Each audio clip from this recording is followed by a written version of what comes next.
সেদিন সকাল থেকেই টিপ টিপ বৃষ্টি হচ্ছে। জামা কাপড়, রুমাল, এমনকি মনের ভেতরটা অবধি ভিজে স্যাঁতস্যাঁতে হয়ে রয়েছে। অন্যদিন অফিস ছুটির পর বলাইবাবু কিংবা হরিমিত্রের সঙ্গে মোড়ের দোকানে চা খেতে খেতে রাজনীতি, জিনিসপত্রের অগ্নিমূল্য অথবা বাঙালি কি ছিল আর কি হয়েছে এসব বিষয়ে গভীর আলোচনা করে আনন্দ পেয়ে থাকি। কিন্তু আজ আর সেসব ইচ্ছে করল না। অফিস থেকে বেরিয়ে তারানাথের বাড়ির দিকে হাঁটা শুরু করলাম। পৌঁছে দেখি কিশোরী সেন আমার আগেই এসে বসে আছে।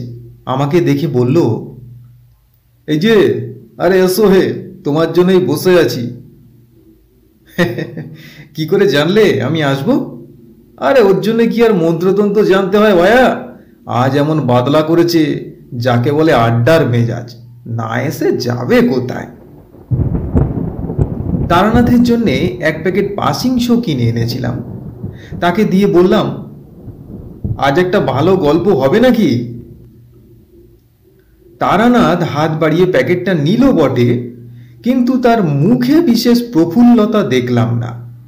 বিরস মুখে সে বলল, তোমাদের কাছে গল্প বলতে ইচ্ছে করে না, তোমরা আমার গল্প অবিশ্বাস করো। কিশোরী বলল, কই, সব গল্প তো অবিশ্বাস করি না ঠাকুরমশাই। নেহাত যেগুলো একেবারে বিশ্বাস করার মতো নয় সেগুলো বাদে। তারানাথ চটে উঠতে যাচ্ছিল দেখে আমি কথার মোড় ঘোরাবার জন্য বললাম, আরে কিশোরীর কথা ছেড়ে দিন তো। আসল কথা হচ্ছে, আপনার গল্প যদি সত্যি হয় তাহলে আমরা বিশ্বাস করলেই বা কি আর না করলেই বা কি? সত্য কারো মতামত নির্ভর তো নয়। তারানাথ কিঞ্চিত শান্ত হয়ে একটা সিগারেট ধরিয়ে বলল,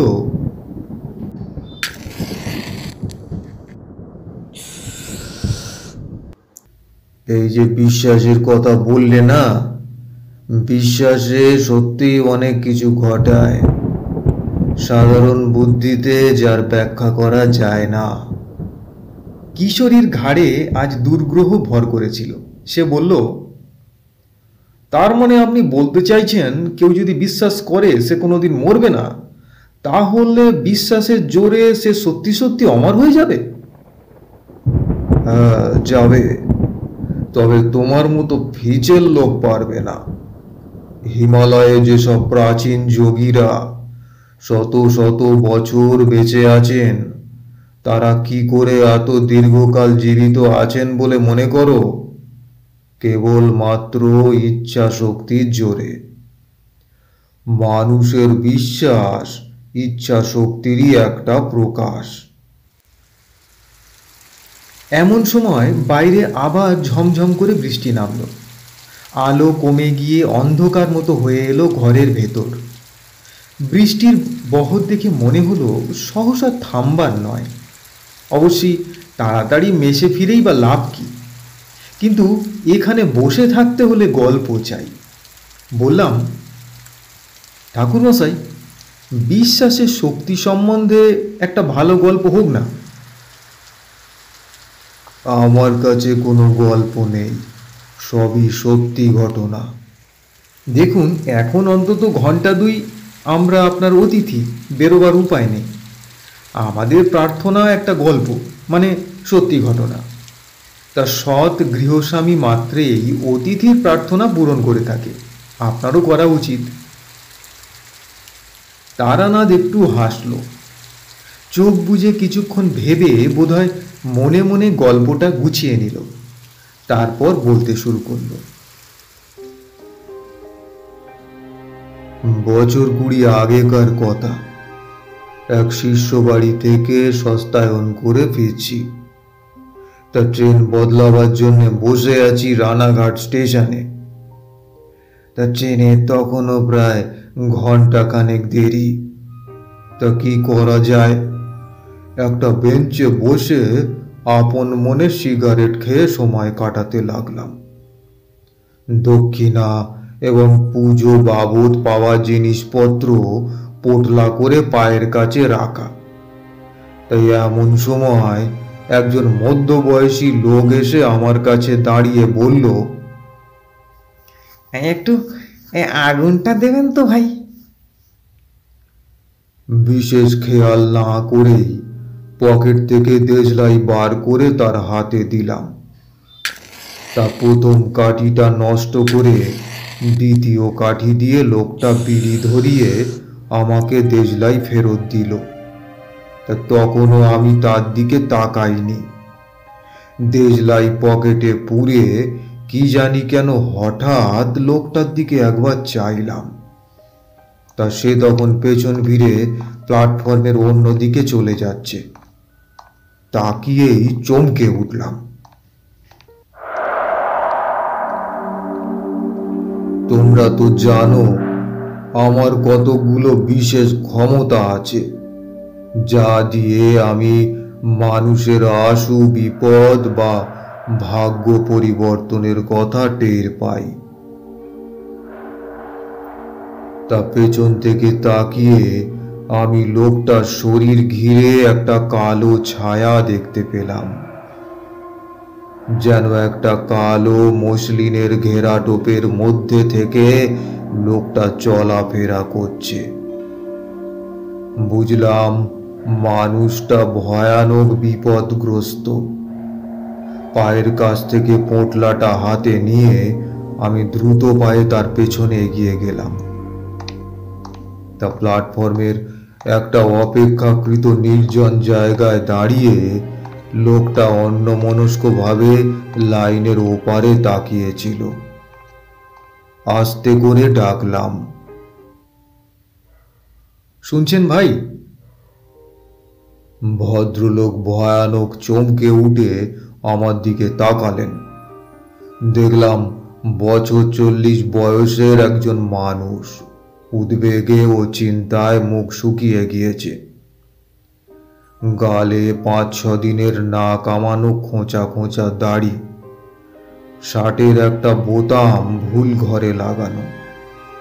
ভদ্রলোক বিস্মিত গলায় বললেন, আগে আমায় কিছু বলছেন কি? একটু বিপদে পড়লাম।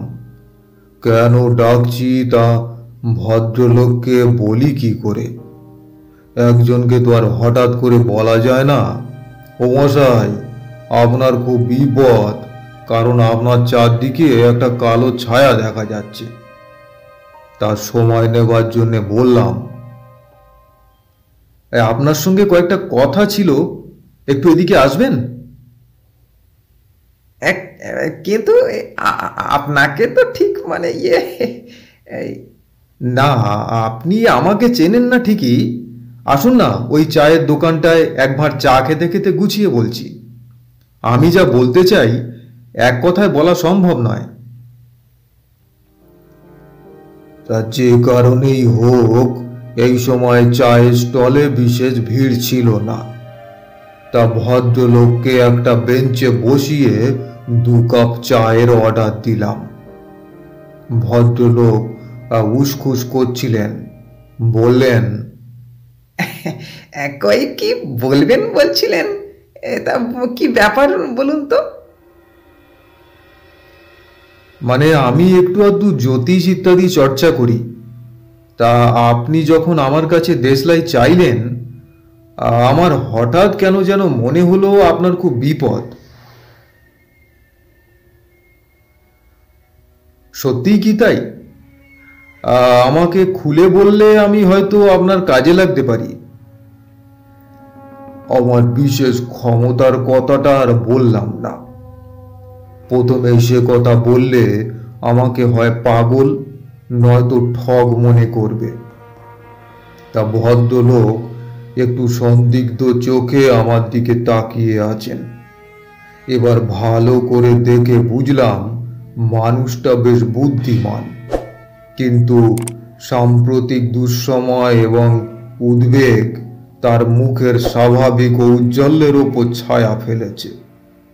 আজকাল সময় খারাপ, নানা রকম ধান্দাবাজ লোক চারদিকে ঘুরছে। তাই এমন অবস্থায় আমাকে হঠাৎ বিশ্বাস করতে না পারাই সম্ভব। কিন্তু মনের যে জোর থাকলে লোকে কোনো কিছুকে দৃঢ়ভাবে অস্বীকার করতে পারে, বর্তমানে সে মনের জোর তার নেই। অসহায় ভাবে ভদ্রলোক আমার দিকে চেয়ে বসে রইলেন। হেসে বললাম, ভয় নেই মশাই, আমি ঠকজোচ্চর নই। আমার একটা বিশেষ ধরনের ক্ষমতা আছে, তা দিয়ে আমি অনেক কিছু আগে থেকে বুঝতে পারি। আমার গুরুর আদেশ ছিল কারোর বিপদ বুঝতে পারলে এগিয়ে গিয়ে সাহায্য করা। তাই আপনাকে দেখে। কি ধরনের বিশেষ ক্ষমতা? এই যেমন ধরুন, আপনাকে দেখে বুঝতে পারছি আপনার জন্ম চৈত্র মাসে 7 থেকে 10 তারিখের মধ্যে। আপনার নামের আদ্যক্ষর ক। গত 3-4 দিনের মধ্যে আপনি বেশ বড় রকমের একটা অগ্নি ভয় থেকে রক্ষা পেয়েছেন। আর আর আর কি বলবো? আগে আগে বলুন না। গত বছর আপনার কর্মস্থলে আপনাকে নিয়ে যে গোলমাল হয়েছিল, তাতে বিচারে আপনি রেহাই পেয়ে গেলেও দোষটা কিন্তু আপনারই ছিল, তাই না? ভদ্রলোক মাথা নিচু করে শুনছিলেন। মুখ তুললে দেখলাম তার চোখে জল। আস্তে আস্তে বললেন, আগে হ্যাঁ, দোষ আমারই ছিল। কেউ জানে না সে কথা, আমার স্ত্রীও জানে না। কিন্তু বিশ্বাস করুন, এই নিতান্ত বাধ্য হয়েই। 3000 টাকা, তাই তো? আগে আগে হ্যাঁ হ্যাঁ, আপনি সবই জানতে পেরেছেন দেখছি। আপনার ক্ষমতায় আর আমি অবিশ্বাস করছি না। কি বলি বলুন দেখি মশাই, এই স্ত্রীর অসুখে বাধ্য হয়ে তাকে বাঁচাবার জন্য টাকাটা নিতে হয়েছিল। ভেবেছিলাম কেউ টের পাওয়ার আগেই দেশের জমি জমা বিক্রি করে আবার পুড়িয়ে দেব, কিন্তু তার আগেই অডিট বসলো, ঘাটতি ধরা পড়ে গেল। আমি বহু পুরানো বিশ্বস্ত কর্মচারী, তাই আমাকে কেউ সন্দেহ করলো না। অন্য কারো ঘাড়ে দোষ পড়লে হয়তো আমি এগিয়ে গিয়ে অপরাধ স্বীকার করতাম, কিন্তু সেটাও হলো না। যথেষ্ট প্রমাণের অভাবে এই টাকাটা বাজে খরচের খাতে লিখে রাখা হলো। ওহ, এই আপনার কাছে সব স্বীকার করে যেন বাঁচলাম মশাই। এই এতদিন মনে পাপবোধ পুষে রাখা, উফ, সে যে কি কষ্ট। হ্যাঁ, ঠিকই বলেছেন আপনি। এই গত পরশুদিন এই আগুনের হাত থেকে বেঁচেছি মশাই। আমার স্ত্রী পুত্র বর্তমানে দেশের বাড়িতে রয়েছে, যেখানে এখন আমি যাচ্ছি। তা নিজে রান্না করে খাওয়ার অভ্যেস নেই কোনো কালেই। হোটেলে খেলে হ্যাঁ আমার শরীর খারাপ হয়। তাই যাই হোক, ভাতে ভাত দুটো কটা ফুটিয়ে নেবো বলে স্টোভ জেলে চাল বার করতে পেছন ফিরেছি, আর মশাই ধুতিতে আগুন লেগে গিয়েছে। কি ভাগ্য, সেই সময় আমার এক বন্ধু এসে হাজির আড্ডা দিতে। তা সেই বিছানার মোটা চাদর চেপে ধরে আগুন নেবায়। তাও দেখুন না, দেখুন এই কতখানি পুড়ে গিয়েছে দেখুন। তার ডান পায়ের থেকে কাপড় সরিয়ে নিতেই দেখলাম পায়ের গুলি থেকে উরুর পেছন অবধি ভেজা ন্যাকড়ার পেটটি বাঁধা। বললেন, এই নারকেল তেলের পট্টি বেঁধে রেখেছি আর কি। চায়ের দোকানের ছেলেটা এসে শূন্য কাপ দুটো নিয়ে গেল। তাকে বললাম আরো 2 কাপ চা দিতে। সিগারেটের প্যাকেট বার করে নিজে ধরালাম, ভদ্রলোককেও দিলাম। তার সিগারেটে গোটা কয়েক লম্বা টান দিয়ে তিনি বললেন,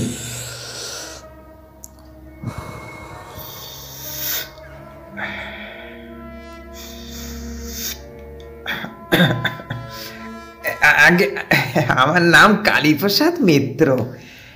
খুলনার বিখ্যাত মিত্রদের কথা হয়তো শুনে থাকবেন। আমরা তাদেরই বংশধর। অবশ্যই এই 50-60 বছর হলো খুলনার সঙ্গে আমাদের আর কোনো যোগাযোগ নেই। তা ঠাকুরদা কর্ম উপলক্ষে এদিকে চলে আসেন, সেই থেকেই আর কখনো দেশে ফিরে যাওয়া হয়নি। তা আবার চা এলো। গরম চায়ে চুমুক দিয়ে কালীপ্রসাদ বললেন,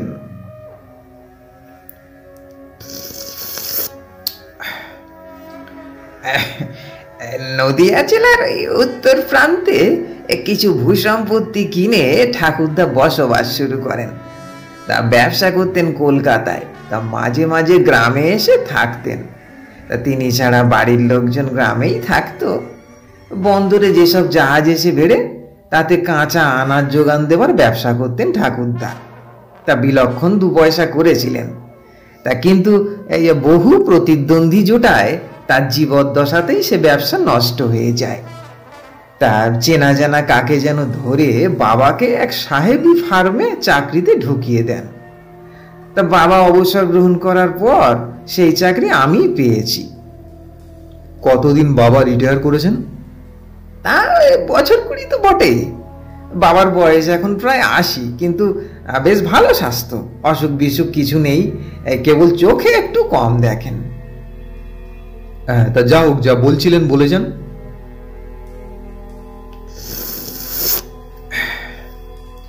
চায়ের শেষ চুমুক দিয়ে পেয়ালাটা নামিয়ে রেখে কালীপ্রসাদ বলতে শুরু করলেন, জ্ঞাতিদের শত্রুতায় ঠাকুরদাকে খুলনা ছেড়ে আসতে হয়েছিল। তাই আসবার সময় দেশের সম্পত্তির বিশেষ কিছুই আনতে পারেননি। নগদ টাকা সামান্য যা ছিল তাই দিয়েই কলকাতায় ব্যবসা শুরু করেন। তা কেবল প্রাণের চেয়েও প্রিয় একটা জিনিস তিনি বয়ে নিয়ে আসেন। কি জিনিস? একটা অষ্টধাতুর তৈরি কালী মূর্তি, আমাদের গৃহদেবী। 4-5 পুরুষ ধরে এই মূর্তি আমাদের পরিবারে পুজো হয়ে আসছে।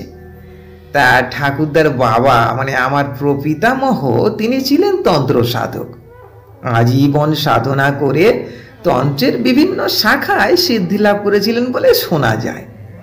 তার জীবনের শেষ দিকে একবার গ্রহ নক্ষত্রের কি এক বিচিত্র সংস্থান এবং অমাবস্যা একসঙ্গে পড়ে। তা তেমন যোগ নাকি 100 বছরেও একটি আসে না।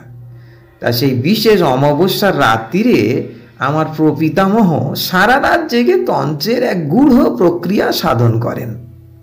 তা শেষ রাত্রে এই হোমকুণ্ড পূর্ণাহুতি দিয়ে একটা লোহার কৌটোয় পুজোর উপাচার থেকে কি একটা জিনিস পুরে কৌটোটা প্রপিতামহীর হাতে দিয়ে বলেছিলেন যে রেখে দাও, এ যা করে দিয়ে গেলাম আমাদের বংশে আর হঠাৎ কারো কোনো বিপদ হবে না।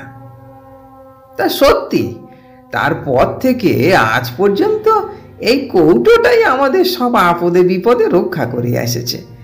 এই কারো ধরুন অসুখ বিসুখ হলো, তাই মা কালীর কৌটো তার মাথায় বুকে ঠেকিয়ে দিলে সে ভালো হয়ে ওঠে। ডাক্তার জবাব দিয়ে গিয়েছে, এমন মরণাপন্ন রোগীকেও এই মা কালীর এই কৌটোর প্রভাবে সেরে যেতে দেখেছি। তা সেও না হয় কাকতালীয়, কিন্তু একবার এই কৌটোর মহিমা নিয়ে কে একজন উপহাস করায় তা বাবা সাপুড়িদের সদ্য ধরা বিষাক্ত গোখর সাপের সামনে কৌটোটা ধরেন। ছোটবেলার ঘটনা হলেও আমার পরিষ্কার মনে আছে। তা সাপটা সঙ্গে সঙ্গে মাথা নিচু করে গুটিয়ে এতটুকু হয়ে পড়ে রইল, জোঁকের মুখে নুন পড়লে যেমন হয় ঠিক তেমনি। কিন্তু এটা তো দ্রব্যগুণও হতে পারে। ঠিকই ঠিকই, দ্রব্যগুণে সাপ বশীভূত হয়, কিন্তু লোহার কৌটো ফুটো করে দ্রব্যগুণ বের হবে কি করে বলতে পারেন? হ্যাঁ, যথার্থ বলেছেন। তারপর? তা যাই হোক, এই বিগত 3 পুরুষ ধরে আমাদের এই পরিবারের ভালো মন্দের ব্যাপারে আমরা এই মা কালীর কৌটোর ওপর নির্ভর করে থাকি। তবু তো আমি আধুনিক লোক, বাস করি আধুনিক কলকাতায়। আমার বিশ্বাস হয়তো অতটা দৃঢ় নয়, কিন্তু বাবা প্রাচীন মানুষ, ডাক্তার উকিলের চেয়ে এই কৌটোর ওপর তার নির্ভরতা বেশি। তা মাস চারেক আগে কলকাতার বাসায় আমার বড় ছেলের খুব অসুখ হয়, তার ছেলে মরণাপন্ন হয়ে পড়ে। তা সেই সময়ই আবার আমার অফিসে অডিট বসেছে, টাকাটার বিষয় নিয়ে হইচই হচ্ছে। তা ভেতরে বাইরে আমি তখন খুব বিপন্ন। টাকার ব্যাপার বাবা জানতেন না, কিন্তু নাতির অসুখের খবর পেয়ে আমার এক খুড়তুতো ভাইয়ের হাত দিয়ে মা কালীর কৌটো কলকাতায় আমার কাছে পাঠিয়ে দেন। তার কৌটোর মহিমাতেই কিনা জানি না আমার ছেলেটি সেরে ওঠে, অফিসের গোলমালও মিটে যায়। কিছু মনে করবেন না, এই যদি আমাকে আর একটা সিগারেট দিতেন।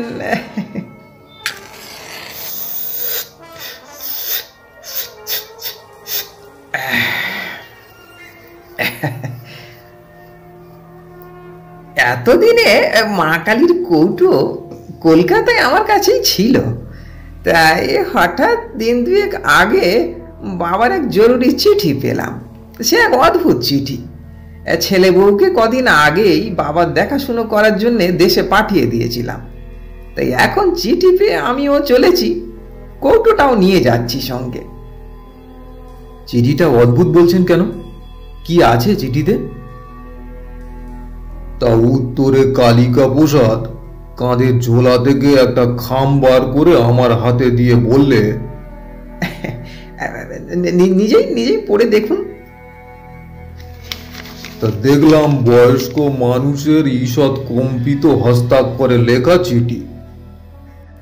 স্নেহের কালীপ্রসাদ, আশা করি মঙ্গলময়ের কৃপায় কুশলেই আছো। এক বিচিত্র ঘটনার সম্মুখীন হইয়া তোমাকে এই পত্র দিতেছি। আজ কয়েকদিন হলো ওই আমাদের বাটিতে নানা অলৌকিক এবং ভৌতিক উপদ্রব আরম্ভ হইয়াছে। ইহার কারণ বা কিভাবে নিরসন হইবে কিছুই বুঝিতে পারিতেছি না। যা হোক, পত্র পাওয়া মাত্রই তুমি ছুটি লইয়া দেশে আসিবে। গত 4-5 মাস যাবৎ মা কালীর কৌটো তোমার কলিকাতার বাসায় রহিয়াছে। তা আসিবার সময় উহা সঙ্গে আনিতে ভুলিবে না। সম্ভবত উহা না থাকাতেই এই উপদ্রব। এই পত্রকে তার মনে করিয়া অবিলম্বে রওনা হইবে। আশীর্বাদ লইও। ইতি চণ্ডিকা প্রসাদ মিত্র। তা পড়া শেষ করে চিঠিটা কালীপ্রসাদকে ফেরত দিলাম। ভদ্রলোক জিজ্ঞাসা করলেন, আগে কি বুঝলেন? হ্যাঁ, রহস্যময় চিঠি বটে। কি অলৌকিক ব্যাপার কিছু আন্দাজ করতে পারেন? তা কি বলা যায়? সে তো কত কিছুই হতে পারে। আগে কখনো আপনাদের বাড়িতে এরকম কিছু হয়েছে? না, সেই রকম কখনো শুনিনি। বেলা পড়ে আসছে, আমার ট্রেন আসার সময় হলো। কালীপ্রসাদ দাঁত দিয়ে নিচের ঠোঁট কামড়ে ধরে কি যেন ভাবছেন। যাক, আমার আর কি করবার আছে? তা পোটলাটা হাতে নিয়ে বেঞ্চি থেকে উঠে দাঁড়ালাম। বললাম, ভাই আসি তাহলে, সাবধানে থাকবেন। কালীপ্রসাদ কেমন যেন হতাশ আর ভীত গলায় বললেন, কিন্তু আমার কি হবে জানেন, আমার বড্ড ভয় করছে। বিপদে ঈশ্বরকে স্মরণ করবেন, একমাত্র তিনিই সমস্ত ভয় থেকে মানুষকে মুক্ত করতে পারেন। তো কালীপ্রসাদকে দেখে মনে হলো না যে আমার উপদেশে তিনি কিছুমাত্র ভরসা পেয়েছেন। অবশ্যই সেজন্য তাকে দোষ দেওয়া যায় না। ঈশ্বর অদৃশ্য, আড়ম্বর করে তার পুজো দেওয়া যায়, কিন্তু জীবনের সমস্ত ক্ষেত্রে তার উপর সম্পূর্ণ নির্ভর করা একটি উচ্চ স্তরের সাধনা। সেই সাধনায় কালীপ্রসাদ এখনো সিদ্ধি লাভ করেননি, কিন্তু আমি আর কি করব? বিদায় সূচক সামান্য হেসে পিছন ফিরে হাঁটতে শুরু করলাম। তা কয়েক পা হেঁটে আসতে না আসতেই কালীপ্রসাদ দৌড়ে এলেন।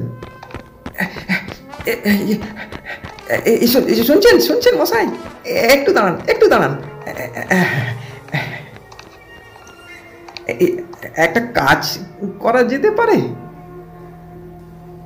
কাজ? কি কাজ? আপনি কি তাতে রাজি হবেন? বলেই ফেলুন না, আমারও তো ট্রেন আসবার সময় হলো।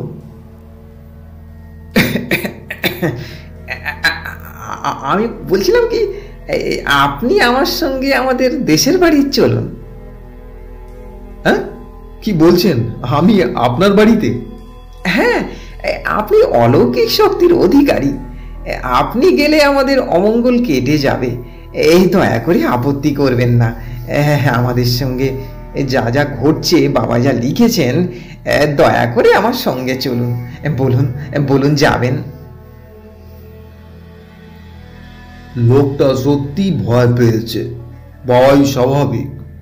একটু চিন্তা করলাম, বাড়িতে এমন কিছু বলে আসেনি যে তাড়াতাড়ি ফিরবো। আরো 5-7 দিন দেরি হলেই বা ক্ষতি কি? দেখাই যাক না এর সঙ্গে গিয়ে। তা বললাম, আচ্ছা চলুন, যাব।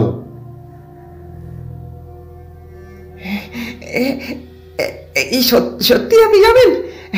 বাঁচলাম বাঁচলাম। সত্যি বিশ্বাস করিনি আপনি যেতে রাজি হবেন।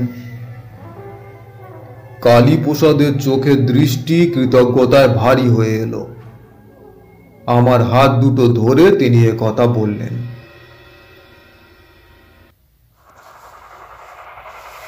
একটি ছোট্ট গ্রাম্য স্টেশনে নেমে পাক্কা 3 মাইল হেঁটে কালীপ্রসাদের বাড়ি। তা গ্রামে যখন ঢুকলাম তখন রাত্রি প্রায় 8টা। পল্লীগ্রামের তুলনায় শেষ রাত। কৃষ্ণপক্ষের সম্মুখ অন্ধকার রাত্রির। পঞ্চমীর রাঙা চাঁদ পূব দিগন্তের নিচ থেকে চালতে গাছের পেছন দিয়ে এক অলৌকিক গোলকের মতো উঠে আসছে। তা গ্রামের প্রায় শেষের দিকে আম গাছ জাম গাছ ঘেরা নির্জন বাড়ি, পাঁচিল দিয়ে ঘেরা। তা সদর দরজার শেকল নাড়তে একটু বাদে দরজার ফাঁক দিয়ে লণ্ঠনের আলো দেখা গেল, কিন্তু কারো সাড়া শব্দ নেই। যেন ভেতরে যে দাঁড়িয়ে সে সাহস করে দরজা খুলতে পারছে না। তা কালীপ্রসাদ হেঁকে বললেন, এই অভিরাম, অভিরাম, এই দরজা খোল। এই অভিরাম। আগে আগে কে? বাবু। ব্যস্ত হয়ে যে লোকটা দরজা খুলে দিল তার বয়স 60 ছাড়িয়েছে। মাথায় কাঁচা পাকা চুল, পরনে খাটো ধুতি, খালি গা। তার সরল মুখে বিশ্বস্ততার ছাপ। কালীপ্রসাদ বললেন, ঠাকুরমশাই, এ হচ্ছে অভিরাম, পুরনো লোক। আমাকে কোলে করে বড় করেছে। এই দরজা খুলছিলি না কেন রে? হ্যাঁ বাবু, বাড়িতে যা কাণ্ড, দরজা হঠাৎ খুলতে সাহস হয় না। কেন? কি হচ্ছে? কি হচ্ছে? হ্যাঁ, কি হচ্ছে বাড়িতে? এর উত্তর অবিরামকে দিতে হলো না। আমাদের পেছনে আমবাগানে অন্ধকারের মধ্যে গাছের পাতার সরসর শব্দ উঠল, যেন গাছের একটা ডাল ধরে কেউ খুব জোরে ঝাঁকাচ্ছে।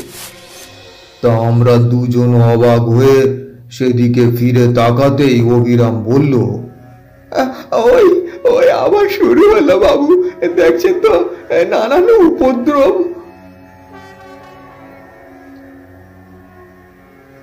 সত্যি কিসে নাড়াচ্ছে অত মোটা ডালটাকে? মানুষের পক্ষে তো সম্ভব নয়। তাহলে সাই করে কি একটা জিনিস গাছের ওপর থেকে আমাদের দিকে ছুটে এলো।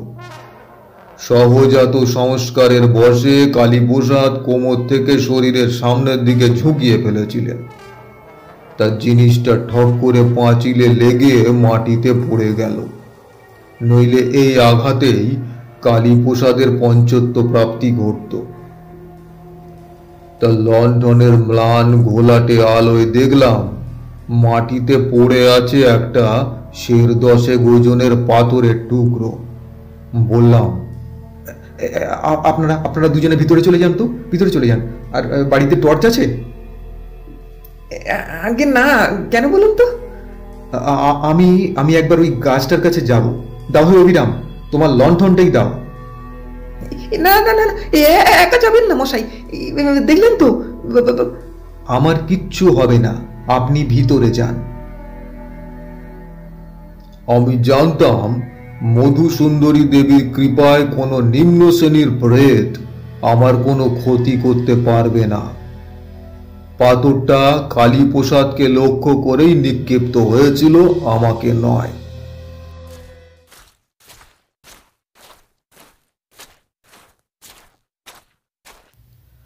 তো লণ্ঠন হাতে বাগানের মধ্যে গিয়ে দাঁড়ালাম।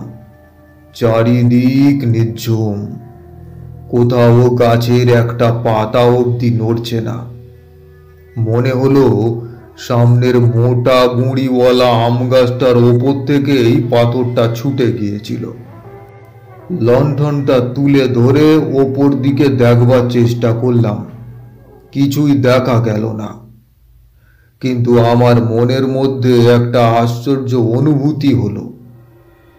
মনের একেবারে গভীরে হঠাৎ যেন কে একটা কল বিগড়ে দিল। আমার হাত পা অবশ হয়ে আসছে, সজ্ঞান চৈতন্য নিভে আসতে চাইছে তেলহীন প্রদীপের মতো। আর আমি যেন এক পাও হাঁটতে পারবো না, সমস্ত দেহ মনে অস্বস্তি, সে ভাষায় বোঝানো যাবে না। নিজের ক্ষমতার উপর অগাধ বিশ্বাস নিয়ে একা সেখানে এসেছিলাম। এবার আমার অকস্মাৎ ভয় করতে লাগলো, মৃত্যু ভয় নয়, যে কোনো কারণেই হোক সে ভয় আমার কোনো দিন নেই। কোনো অজানা শক্তির মুখোমুখি হতে গেলে যে ভয় হয়, সেই রকম ভয়। বিশ্রী একটা গন্ধে ভরে গিয়েছে চারিদিক। প্রতি নিঃশ্বাসে গন্ধটা একেবারে ফুসফুসের ভেতর অবধি চলে গিয়ে যেন শরীরকে অপবিত্র করে দিচ্ছে। মনকে স্থির করে আমি মধুসুন্দরী দেবীর ধ্যান মন্ত্র আবৃত্তি করতে লাগলাম। প্রায় সঙ্গে সঙ্গে পরিবেশ থেকে দুর্গন্ধ দূর হয়ে গেল, মনের বল ফিরে পেলাম। দরজা খোলাই ছিল। ভেতরে ঢুকে দেখি উঠোনের ওপারে বারান্দায় বাড়ির সবাই জড়ো হয়ে শঙ্কিত চোখে তাকিয়ে আছে। আমি ঢুকতেই কালীপ্রসাদ বললেন, এই যে ঠাকুর মশাই, ও ও আমরা যে ভয় পেয়ে গিয়েছিলাম, আসুন আসুন আসুন। কালীপ্রসাদের কাঁধে হাতে ভর রেখে যিনি দাঁড়িয়ে আছেন, আন্দাজে বুঝলাম তিনি চণ্ডিকা প্রসাদ। ফর্সা মানুষ, দীর্ঘদেহী, দেখে বোঝা যায় এককালে খুব সুপুরুষ ছিলেন। আগোছালো ধরনের ধুতি পরা। তা বারান্দায় উঠে লণ্ঠনটা নামিয়ে রাখলাম। চণ্ডিকা প্রসাদ এগিয়ে এসে বললেন, কালী আমাকে এতক্ষণ আপনার কথাই বলছিল, তা আপনি যে কষ্ট করে এসেছেন। না না, ও কথা বলবেন না, আপনি আমার বাবার বয়সী। চণ্ডিকা প্রসাদ আমার হাত দুটো ধরে বললেন, তাতে কি বাবা, আপনি বর্ণশ্রেষ্ঠ সাধক মানুষ, আপনি এসেছেন, এবার আমার বাড়ির অমঙ্গল কেটে যাবে। কঠিন রোগীর বাড়ি বিলেত ফেরত ডাক্তার গেলে বাড়ির লোকে যেমন বলে তেমনি করেই বললাম। দেখুন, আমার যা সাধ্য আমি করব মিত্রমশাই, নইলে আমি আসতাম না। আমাদের বাড়িতে কেন এমন হচ্ছে কিছু বুঝতে পারছেন ঠাকুর মশাই? কিছু কিছু বুঝতে পেরেছি বই কি। কি বুঝেছেন? এখন সঠিক বলা যাচ্ছে না, আগে আপনাদের কথা শুনে নি, তারপর বলবো। হ্যাঁ হ্যাঁ হ্যাঁ, চলো চলো, হাত মুখ ধুয়ে বসে বসে সব শুনবেন। ওরে অভিরাম, ঠাকুর মশাইকে জল দে বাবা, জল দে। তার দক্ষিণ দিকে বড় বড় জানালাওয়ালা একটা ঘরে আমার থাকবার ব্যবস্থা হয়েছিল, তাই একটু সুস্থ হয়ে সেখানে বসে চন্ডিকা প্রসাদের বিবরণ শুনলাম। চন্ডিকা প্রসাদ বললেন, আমার জীবনে কখনোই এমন অভিজ্ঞতা হয়নি ঠাকুর মশাই। দিন 15-20 আগে এক রাত্রিরে এর শুরু। তা খেতে বসেছি সবে, রাত 10টা কি 10:30 হবে। তা হঠাৎ বাইরে শোঁ শোঁ আওয়াজ করে একটা ঘূর্ণি হাওয়া মতো উঠল। তা আমরা তো অবাক, আর ঝড় বৃষ্টির সময় নয়, আকাশে মেঘও নেই, তাই এমন বাতাস উঠল কোত্থেকে? তা সেই বাতাসের দাপটেই রাজ্যের ধুলোবালি এসে আমার ভাতে পড়ল। মনটা যেন কেমন হয়ে গেল। তা আমরা এই সেকেলে মানুষ, তা লক্ষণ অলক্ষণ মানি। তা আর না খেয়ে উঠে পড়লাম। তা সারা রাত ভালো ঘুম হলো না। তা বিছানায় এপাশ ওপাশ করতে করতে রাত শেষ হয়ে গেল। সকালে উঠে গাড়ু হাতে বাগানে যাচ্ছি। তা দেখি সদর দরজার কাছে দুটো মরা পাখি পড়ে আছে। তা প্রথমে ভাবলাম গত রাত্রিরে যে বাতাস উঠেছিল তারই ঝাপটায় বোধহয় মারা পড়েছে। তা ভালো করে লক্ষ্য করে দেখি তা নয়, কে যেন পাখি দুটোর ঘাড় মুচড়ে ঘুরিয়ে দিয়েছে। ঝড়ে তেমন হতে পারে না। তা বাড়ির সবাই দেখলে ভয় পাবে বলে হাতে করে মরা পাখি দুটোকে ঝুলিয়ে নিয়ে গিয়ে দূরে ফেলে দিলাম। তা এই হলো শুরু। তা মাঝে মাঝেই উল্টো পাল্টা বাতাস দেয়, বাড়ির জিনিসপত্র হুড়মুড় করে পড়ে যায়। অদ্ভুত গোঙানির শব্দ শোনা যায় বাড়ির চারপাশে। তাই এসব কিন্তু আমার বাড়ি এবং চারদিকের কিছুটা জায়গায় ঘটে। পরে গ্রামের মধ্যে জিজ্ঞাসা করে দেখেছি তারা ঝড় বাতাসের কিছুই টের পায়নি। কেন এমন হচ্ছে কিছুই বুঝতে পারছি না। আপনি কি বলেন ঠাকুর মশাই?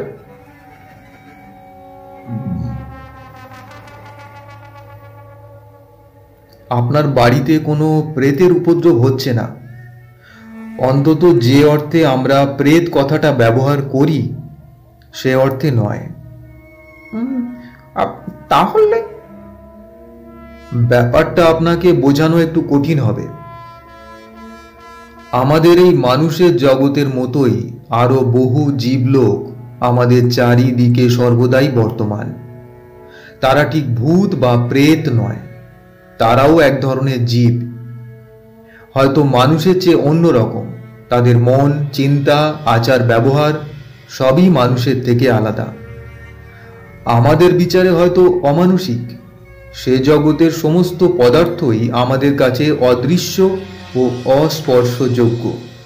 বস্তুত একই স্থান অধিকার করেও এই দুই জগৎ একে অপরের কাছে অস্তিত্বহীন। কিন্তু মাঝে মাঝে প্রকৃতির কোনো আশ্চর্য খেয়ালে এই ছায়া জগৎ আমাদের জগৎকে স্পর্শ করে। এখানে ঠিক তাই হয়েছে। আমরা কোনোভাবে তাদের দুনিয়াতে ঢুকে পড়েছি।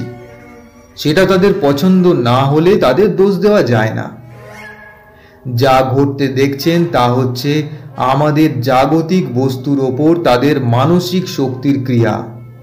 হয়তো তারা ভাবছে এইভাবে ভয় দেখিয়ে তাদের জগৎ থেকে তারা আমাদের দূর করতে পারবে। বাড়িতে বেড়াল কুকুর ঢুকলে আমরা যেমন ঠেঙিয়ে তাড়াই আর কি, পার্থক্য এই, এক্ষেত্রে এসবে কোনো কাজ হবে না। পরিবেশে আর একটা বড় রকমের ঝাঁকুনি লাগলে দুটো জগৎ আবার বিচ্ছিন্ন হয়ে যাবে, তার আগে নয়। আমি থামতে চন্ডিকা প্রসাদ কিছুক্ষণ স্তব্ধ হয়ে বসে রইলেন। তারপর বললেন, এইসব আপনি জানলেন কি করে? আমি জানতে পারি, খুলে বললে বিস্তর কথা বলতে হয়। ইচ্ছে করছিল না, তাই সংক্ষেপে বললাম। আচ্ছা, ওই ঝাঁকুনি না কি বললেন, তা সেটা কি করে দেওয়া যায় বলুন দেখি? সেটা আপনি আপনি হয়ে যেতে পারে, যেমন করে শুরু হয়েছিল। সস্তায়ন বা স্থান শুদ্ধি গোছের একটা হোমও করতে পারি, কিন্তু আপনাকে সত্যি কথাই বলে রাখা ভালো, এই ধরনের উপদ্রবের কথা আমি গুরুদেবের কাছে শুনেছি মাত্র, নিজে দেখছি এই প্রথম। এ বিষয়ে আমার বিশেষ কোনো অভিজ্ঞতা নেই। আমার হোমে কতদূর কাজ হবে আমি জানি না। তা চণ্ডিকা প্রসাদ কি ভাবলেন, তারপর বললেন, তা হোক, আপনি হোমের আয়োজন করুন। আর একটা কথা, যদি কিছু মনে না করেন। না না, বলুন না আপনি।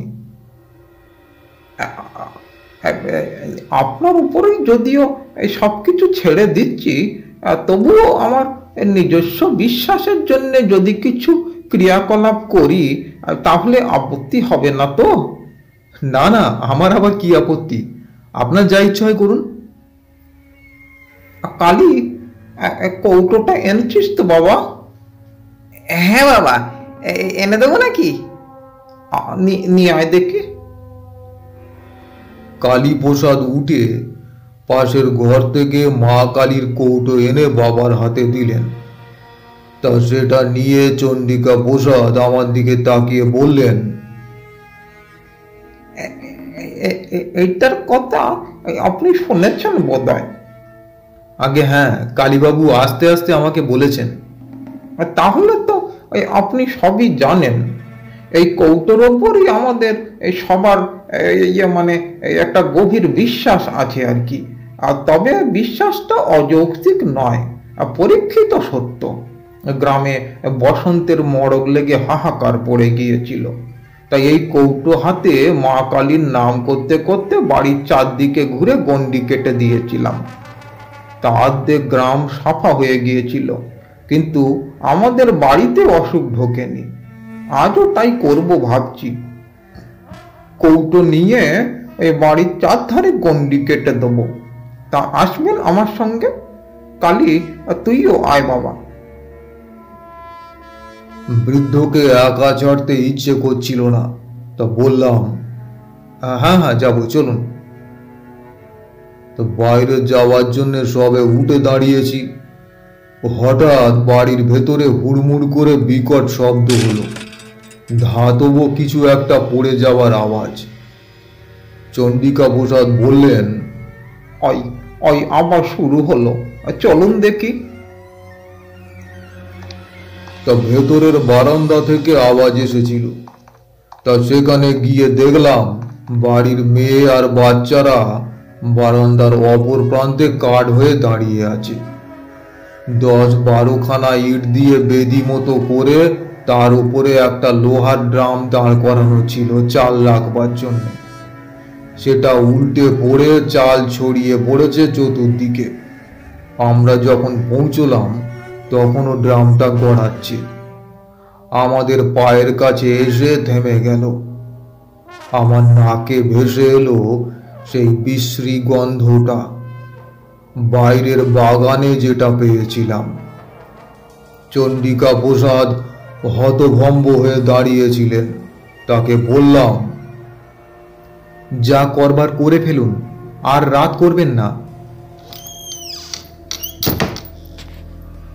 তা সদর দরজা দিয়ে আমরা বাইরে এলাম, সঙ্গে কালী প্রসাদ আর লণ্ঠন নিয়ে অভিরাম। চাঁদ ঢাকা পড়েছে গাছের পাতার আড়ালে, মাটিতে ম্লান জ্যোৎস্না আর ছায়ার খেলা। ঝোপে ঝাড়ে জোনাকি জ্বলছে, বাতাস নেই কোনো দিকে, কেমন একটা থমথমে আবহাওয়া।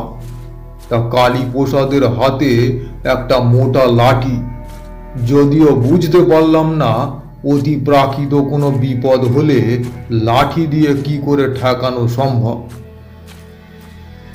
তা চণ্ডিকা প্রসাদের হাতে মা কালীর কৌটো, মুখে বিড়বিড় করে কি মন্ত্র পড়তে পড়তে তিনি চলেছেন। ক্রমে আমরা বাড়ির পেছন দিকে এসে হাজির হলাম। এদিকটায় জঙ্গল খুব বেশি, আশশেওড়া আর কুঁচ কাঁটা ঝোপে ভর্তি। তা সাবধানে কাপড় বাঁচিয়ে চলেছি। আর কয়েক পা হাঁটলেই আমরা একটা বাঁক ফিরে বাড়ির পূব দিকে সীমানায় পৌঁছব। তা সেখানে ঝোপঝাড় অপেক্ষাকৃত কম। তাই এমন সময় আমার মনের ভেতর সেই পরিচিত বিপদের ঘণ্টাটা বেজে উঠল। বুঝতে পারলাম এক্ষুনি একটা কিছু ঘটবে। প্রায় সঙ্গে সঙ্গে ডান দিকের একটা ঘন ঝোপের মধ্যে খড়খড় করে কি একটা নড়ে উঠল। আমরা সবাই থমকে দাঁড়িয়ে সেদিকে তাকালাম। কালীপ্রসাদ দুই হাতে লাঠি বাগিয়ে ধরেছেন। অভিরাম লণ্ঠন মাটিতে নামিয়ে রেখে নিঃশব্দে তার হাত থেকে লাঠিটা নিল।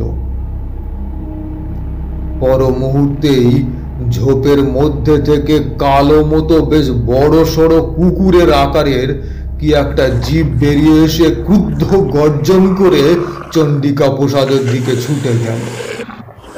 কালীপ্রসাদ ভয়ে চিৎকার করে উঠলেন, সামনে সামনে সামনে!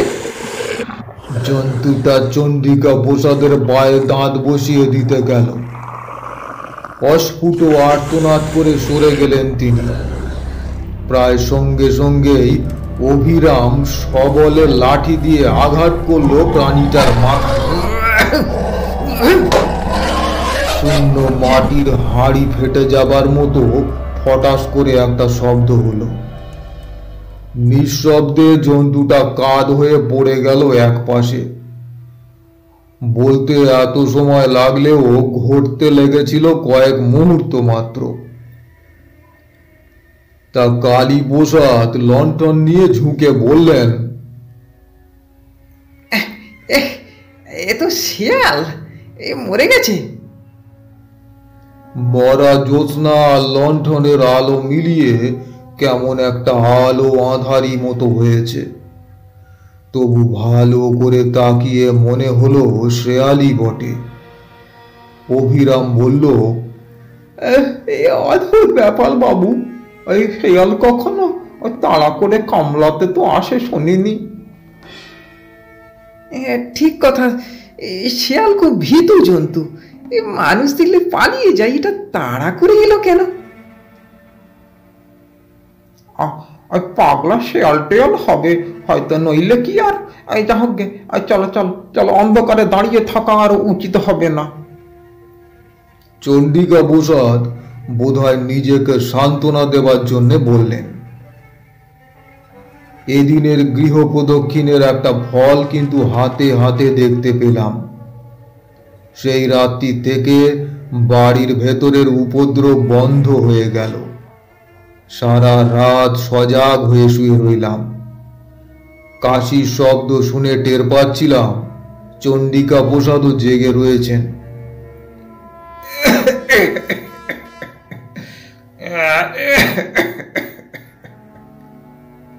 কিন্তু সে রাতে আর কোনো উপদ্রব হলো না। পরের দিন সমস্ত ব্যাপারটা অদ্ভুতভাবে মিটে গেল, যে কথা বলবার জন্যে এই গল্পের অবতারণা। আমাকে আর যজ্ঞ করতে হয়নি। এই ঘটনায় আমার ভূমিকা ছিল শুধুই দ্রষ্টার। তা মরা শেয়ালটার পা ধরে টেনে অভিরাম দূরে আমবাগানের ওপাশে একটা পতিত জমিতে ফেলে দিয়ে এসেছিল। রাত্রিরেও কোনো উপদ্রব হয়নি। তা সকালে উঠে দেখলাম বেশ প্রসন্ন সূর্যের আলোয় চারদিক ভরে আছে। চন্ডিকা প্রসাদের সঙ্গে নানা বিষয়ে আলাপ করে দিনটা কেটে গেল।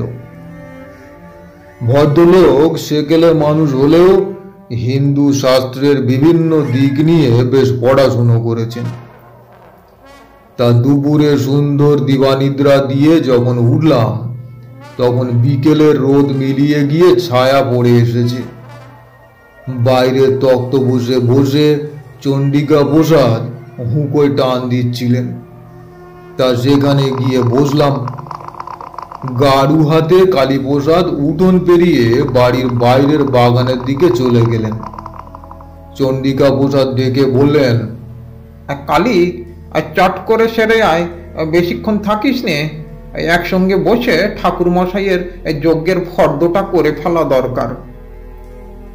হ্যাঁ হ্যাঁ বাবা, এই আসছি, এক্ষুনি আসছি।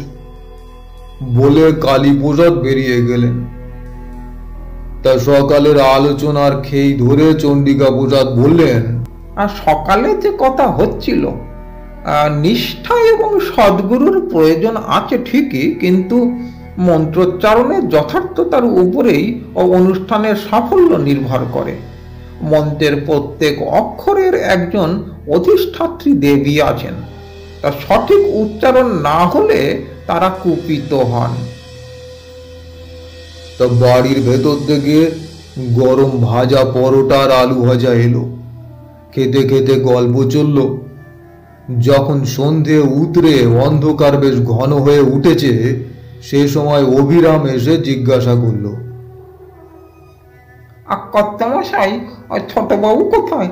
মা ঠাকুরুন ডাকছেন। কে? কালী? কালী তো, তাই তো, কালী ফেরেনি এখনো, সে কি? হঠাৎ আমার খেয়াল হলো কালীপ্রসাদ বহুক্ষণ হলো বাগানে গিয়েছেন বটে, ছোট বড় কোনো প্রাকৃতিক আহ্বানে সাড়া দিতে এতক্ষণ তো লাগতে পারে না। দু এক মুহূর্তের ভেতর ব্যাপারটা সম্যক উপলব্ধি করে আমরা লাফিয়ে উঠলাম। চন্ডিকা প্রসাদ কেমন অবরুদ্ধ গলায় বললেন, অবিরাম, আলো আর লাঠি নিয়ে আয়, তাড়াতাড়ি আয়। বাড়ি থেকে বেরুচ্ছি, চন্ডিকা প্রসাদ বললেন, ওই যা, দাঁড়ান, এক্ষুনি আসছি। তিনি আবার বাড়ির মধ্যে ঢুকে গেলেন। মিনিট খানেক বাদে বেরিয়ে এলে বুঝলাম আমার আন্দাজ ঠিক। তার হাতে মা কালীর কৌটো। এইটে আনতেই তিনি ফিরে গিয়েছিলেন। তা আম বাগানে পা দিয়েই বুঝতে পারলাম এ বাড়ির ওপর থেকে দুর্ভাগ্যের কালো ছায়া একেবারে মিলিয়ে যায়নি। সমস্ত পরিবেশে ছেয়ে আছে একটা বিকট গন্ধ, গতকাল এসে যেটা পেয়েছিলাম। বিকেলবেলা মনের মধ্যে যে প্রসন্নতা জেগে উঠেছিল তা কোথায় যেন বিলীন হয়ে গেল। লণ্ঠন হাতে অভিরাম আগে আগে চলেছে, আর সে ডাকছে, ছোটবাবু, কোথায় গেলেন? কালী, কালী। আমার বুক গুড়গুড় করছে। আজ সন্ধ্যেটা ভালো নয়, একদমই ভালো নয়। একটা ঝোপের পেছনে উপুড় হয়ে পড়ে থাকা কালীপ্রসাদকে অভিরাম আগেই দেখতে পেল। ছোটবাবু গো, কি হলো? ছোটবাবু বলে চিৎকার করে উঠে এসে ছুটে গিয়ে কালীপ্রসাদের দেহের পাশে হাঁটু গেড়ে বসে কেঁদে উঠল। পর মুহূর্তেই আমরাও পৌঁছে গেলাম। আমি শক্ত করে চন্ডিকা প্রসাদের হাত ধরে রেখেছি। বুঝতে পারছি তার সমস্ত শরীর ঠক ঠক করে কাঁপছে। এ অবস্থায় সেটাই স্বাভাবিক। তার হাত ছেড়ে দিয়ে বললাম, দাঁড়ান একটু, এত বিচলিত হবেন না। নিচু হয়ে কালীপ্রসাদের নাড়ি দেখলাম। বুকে হাত দিয়ে স্পন্দন বোঝার চেষ্টা করলাম। নাড়ি ঠিক আছে, তবে মৃদু। সোজা হয়ে দাঁড়িয়ে বললাম, ভয় নেই, ইনি অজ্ঞান হয়ে গিয়েছেন। অভিরাম, চলো ধরাধরি করে একে বাড়ি নিয়ে যাই। আমরা অজ্ঞান কালীপ্রসাদের দেহ তোলবার জন্য নিচু হয়েছি। হঠাৎ ঠিক গতকালের মতো ঝোপের মধ্যে খসখস শব্দ হলো। কি যেন আমাদের দিকে আসছে, কিন্তু তার গতি কালকের চেয়ে ধীর। আমাদের ভয়চকিত দৃষ্টির সামনে ঝোপ ঠেলে বেরিয়ে এলো একটা শেয়াল। গতকাল যে শেয়ালটাকে অভিরাম মেরেছিল, প্রাণীটার মাথা দু ফাঁক হয়ে আছে, ঘিলু বেরিয়ে গড়াচ্ছে ডান চোখের ওপর দিয়ে, অন্য চোখে মৃত নিষ্প্রাণ দৃষ্টি। প্রকট দ্রংষ্টার ফাঁক দিয়ে জিভের আধখানা বেরিয়ে রয়েছে। সে এক অনৈসর্গিক বিভৎস দৃশ্য। ধীর কিন্তু অমোঘ গতিতে শেয়ালটা আমাদের দিকে এগিয়ে আসতে লাগলো। কোনো দিকে কোনো শব্দ নেই, গাছের পাতায় বাতাসের সামান্যতম মর্মর নেই। সমস্ত জগৎটাই অন্ধকারের চাদরে ঢাকা পড়ে আড়াল হয়ে গিয়েছে চেতনার থেকে। থাকবার মধ্যে কেবল সামনে ওই সচল মৃতদেহ। হঠাৎ অনুভব করলাম আমার পাশে চণ্ডিকা প্রসাদের নিঃশ্বাস দ্রুত হয়ে উঠেছে। তাকিয়ে দেখলাম তার বার্ধক্যে স্তিমিত চোখে কি এক আগুন জ্বলছে। মুখের ভঙ্গিতে ভয় নেই, আছে প্রবল ক্রোধ। তড়িতে মা কালীর কৌটো হাতে নিয়ে সামনে ঝুঁকে পড়ে কৌটোটা বাড়িয়ে ধরে বললেন, থাম থাম, থেমে যা। সচল মৃতদেহ স্থাণু হয়ে গেল। আবার সোজা হয়ে দাঁড়িয়ে কৌটো শুদ্ধ হাত মাথার উপরে তুলে চিৎকার করে চণ্ডিকা প্রসাদ বললেন, মা কালীর নাম করে বলছি, আমার বাড়ির সব বিপদ দূর হয়ে যাক। যদি সধর্ম নিষ্ঠার সঙ্গে পালন করে থাকি, যদি সৎ কায়স্থের সন্তান হই, যদি জীবনে কোনো পুণ্য সঞ্চয় করে থাকি, তার সবটুকুর জোরে আদেশ করছি যে অপদেবতারা আমার বাড়িতে ভর করেছে তারা এই মুহূর্তে দূর হয়ে যাক। আমার হাতে পবিত্র নির্মাল্যের এই কৌটো রয়েছে। দেখি দেখি তোদের কত শক্তি, সাধ্য থাকে আমার ক্ষতি কর। মাথার উপর কৌটো তুলে ধরে তিনি বিভিন্ন দিকে ঘোরাতে লাগলেন। শেয়ালের মৃতদেহটা আস্তে আস্তে আবার কাত হয়ে পড়ে গেল। এবারে সেটা সত্যিই মরেছে। তার সঙ্গে সঙ্গে একটা অদ্ভুত ব্যাপার হলো।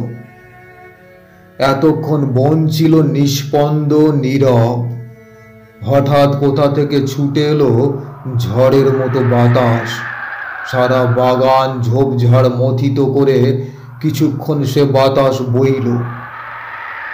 অভিরাম বলে উঠল, দেখুন দেখুন ঠাকুর মশাই, দেখুন। তার নির্দেশিত দিকে তাকিয়ে দেখলাম সেখানে গাছপালা একটু কম। পাতার ফাঁক দিয়ে রাত্রির আকাশ দেখা যায়। চাঁদ উঠতে আজ দেরি আছে, কিন্তু অস্পষ্ট তারার আলোয় অন্ধকারে অনেকটা তরল হয়েছে। বাতাসের ঘূর্ণির সঙ্গে পাক খেয়ে একটা জমাট অন্ধকারের স্তম্ভ আকাশে অনেকখানি ঠেলে উঠেছে।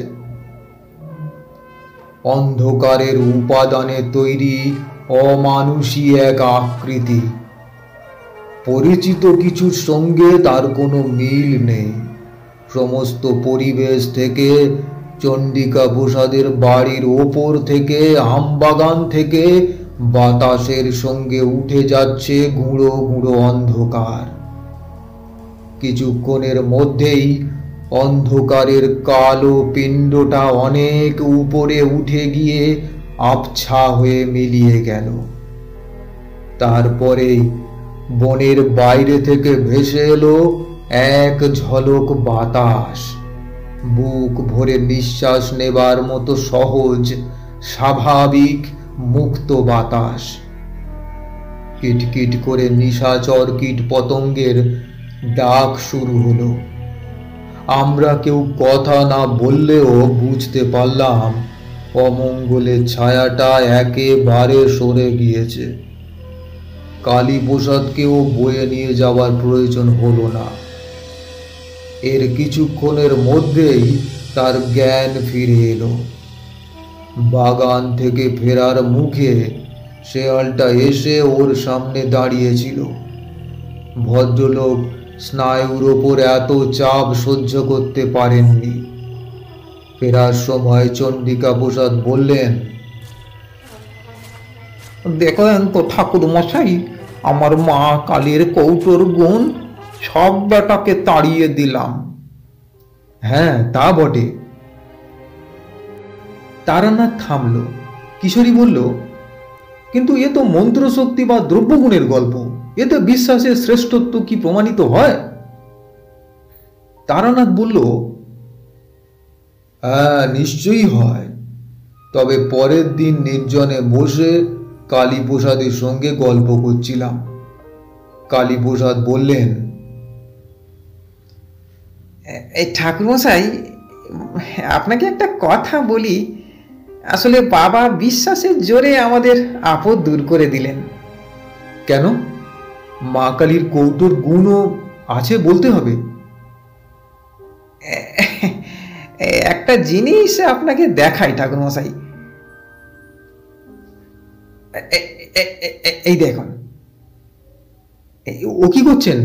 মন্ত্রপুত নির্মাল্য খুলতে নেই, ওতে গুণ নষ্ট হয়ে যায়। এই কিছু না বলে কালীপ্রসাদ বিছানার ওপর কৌটোটা উপুড় করে ধরলেন। ভেতরে যা ছিল চাদরের ওপর ছড়িয়ে পড়ল। ভেতর থেকে বেরুলো কতগুলো গোল গোল করে পাকানো খবরের কাগজের গুলি, আর কিচ্ছু না। অবাক হয়ে বললাম, এ কি, নির্মাল্য কই? নেই ঠাকুরমশাই। তার মানে? মানে এই আসল কৌটো অনেকদিন আগেই হারিয়ে গিয়েছে। এটা নকল। এ ছেলের অসুখের সময় কলকাতায় নিয়ে যাওয়ার পথেই এ কোথাও পড়ে যায়। তা বাবা শুনলে অনর্থ করবেন এই ভয়ে এই শিশি বোতলওয়ালার কাছ থেকে এই 2 পয়সা দিয়ে এই কৌটোটা কিনি। তা বাবা আজকাল চোখে কম দেখেন, তো তাকে ঠকানো সহজ। কাজেই বুঝতেই পাচ্ছেন, এই যা হয়েছে তা বাবার বিশ্বাসের জোরেই হয়েছে। আর কেউ জানে না এ কথা? আগে এই শুধু আপনার বৌমা, মানে আমার স্ত্রী, অন্য কেউ না। বাবার বয়স হয়েছে, এই আর কদিনই বা বাঁচবেন। এই খামোকা কেন তাকে আবার দুঃখ দিই। তারানাথ থামল। ঘরের মধ্যে স্তব্ধতা, বাইরের বৃষ্টিও ধরে এসেছে।